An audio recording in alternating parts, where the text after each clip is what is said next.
Shema Koleinu. What a great zchut, what a great privilege to be able to reflect on Shema Koleinu with you all. Shema Koleinu Adonai Eloheinu. Chus v'rachem aleinu. V'kabel barachamim uveratzon et tefilatenu. Hear our voice, God. Pity and be compassionate to us. And accept with compassion and favor our tefillah, our prayer. The tefillah of our high holidays. That on Yom Kippur, we open our hearts towards rachamim, towards compassion. We open up our prayers compassionately. Shema Koleinu. That we work to cultivate this midah of rachamim, of compassion, of love, and of justice. Through our musar work, through our spiritual work. And one of the foundations of Jewish ethics is halachta b'drachav, that we should emulate God's compassionate ways. That each day we don't just look to do compassionate acts, but to be more compassionate, such that it emanates from us. Shema Koleinu, that we should learn to hear voices, not only hear them, but hear them compassionately. What are these voices we want to hear? It's the voices within the self, the past self, the current self, the future self, the voice of the soul, the angelic divine mandate. It's the voices of our tradition, Maimonides, the sages, the voices of Tanakh, the voices of our mothers and fathers, the voices of the past. But it's also about creating an inclusive community today. The voices of men and of women, of straight folks and of those of LGBTQ orientation, Jews of color, those with disabilities, those of different socioeconomic status, to ensure that community is truly sacred and that all voices are heard. But not only that they are spoken, but Shema Koleinu, that we hear their voices, that we amplify the voices that are oftentimes quiet. But beyond the self, beyond our tradition, beyond our community, we have society. And the role of social justice advocates is to make the unseen seen, to make the unheard heard. Invisible people. I recently met Maria. Maria works in the back of a restaurant.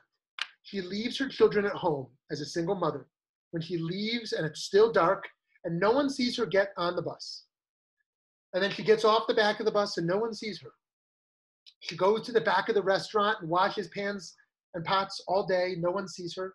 And then it's late at night and no one sees her go out the back door, gets back on the bus and sneaks back into her apartment where her children are already sleeping. An invisible person.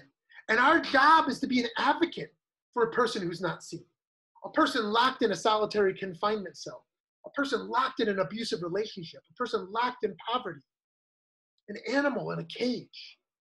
Each of us has encountered such people. Sometimes it's on the other side of the world in warfare or in genocide, in poverty, in the global south. And sometimes it's right in our neighborhood or in our family or in our community. I think of the asylees down here at the border where I am. Over this last year, we've worked with tens of thousands of asylees. Asylum seekers who need medical support, legal support, need a place to stay on their way to their family. They need guidance, they need love, they need a hug. And I think about this 3-year-old girl who was recently staying the night in our house with her teenage mother. And my Spanish is not good, so I couldn't talk much with the mother. But then I looked down the hallway on Shabbat, and I saw my 3-year-old daughter playing with this little girl who was also 2 or 3 years old.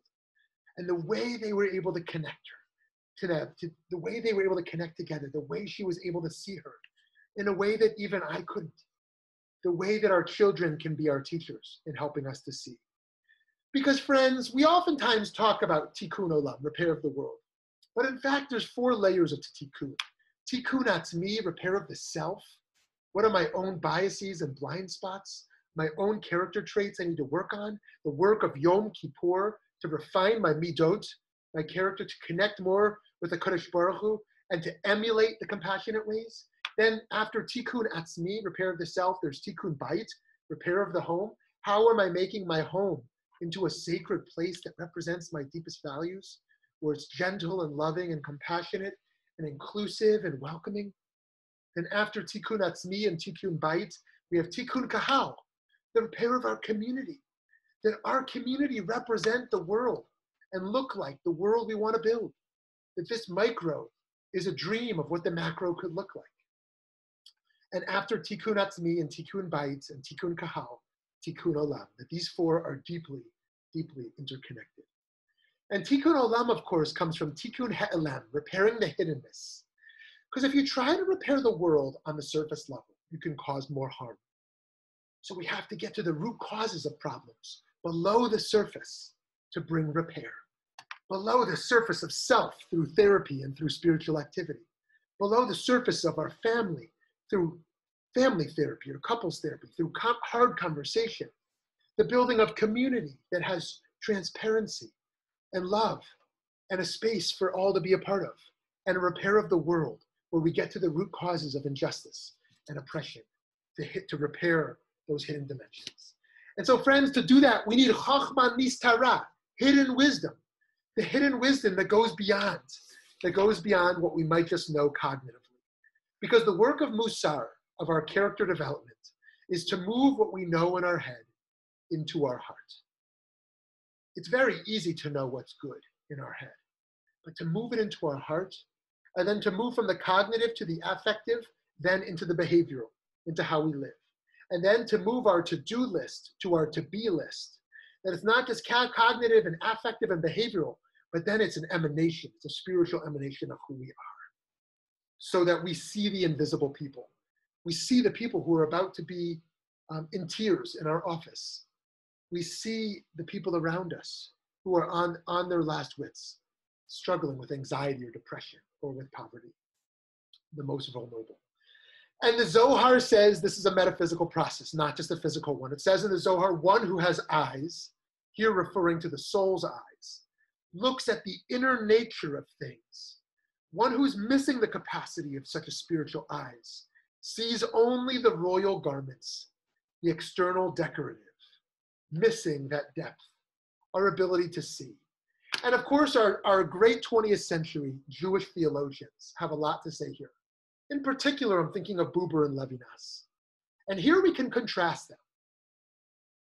Because here they're dealing with Shema Koleinu, how to hear the voices. In particular, how to see the face. And the face helps us to not only see, but to hear. And for Buber, it was a spiritual encounter. The I, thou. And thus, it's not political. It's only spiritual. If I make you and my encounter with you as part of a process towards a political ends, I've made you instrumental. I've made you not an ends in yourself, but a means towards a political ends. And thus, I've made you an I it, instead of an I thou. But for Levinas, the encounter of the face of another is not merely spiritual, it is political. It moves to justice. He says it's not a horizontal relationship like in Buber, but a vertical one. It's the commanding of Sinai from above us. The face of another creates a moral mandate, an infinite obligation that is not just about the second, the other, but about the third, hence the role of justice. And so we can think about both of those and how we see others and how we hear others. The spiritual encounter where we merely receive the presence of another without major moral or political implications, just holding this space of mutuality, this dialectical, dialogical space. And then there's the Levinas approach, which adds another layer or a different layer where our community organizing means to listen, to hear the stories of another, has to charge us to act on that, to bring that knowledge, that reality into our work. And so friends, we often talk about tzedek tirdof, and there's so many ways to translate justice, justice you shall pursue. But one of the ways I like to think of it is the first justice is the ends that we're fighting for. But the second justice is the means by how we get there. We don't justify the means by the ends. We have to have just means as well. So too, Shema Koleinu. We don't just listen, but we listen compassionately. compassionately, empathetically, with all of our being. And that requires our spiritual work of Yom Kippur, that we pray to God to hear us, and in gaining the confidence that God is with us, in whatever way we believe theologically, God hears us. Not that God answers all prayers, but that God hears all prayers. Very different. So too, when we listen to others, we can't solve others' problems. We can't. So maybe on some degree. But as a parent, we can't solve our child's problems. As a spouse, we can't solve their problems. As an ally, we can't. But we can listen. And a lot can come out of listening. Not just listening, but listening compassionately. Shema Koleinu, Adonai Eloheinu, Chus v'rachem aleinu, v'kabel barachem u'mavratzon et tefillatenu. May we become a prayer, a compassionate prayer. And in the process, may it lead to Hashivenu, that we return and be restored and be renewed. Not renewed to some naivete, nostalgia of the past, but renewed to our deepest, most true and authentic self.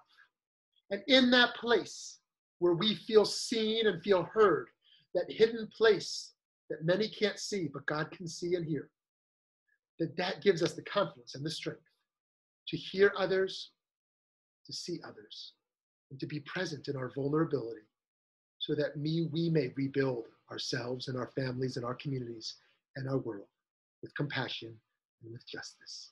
Shema Koleinu. Much bracha, hatzlacha, shana tova.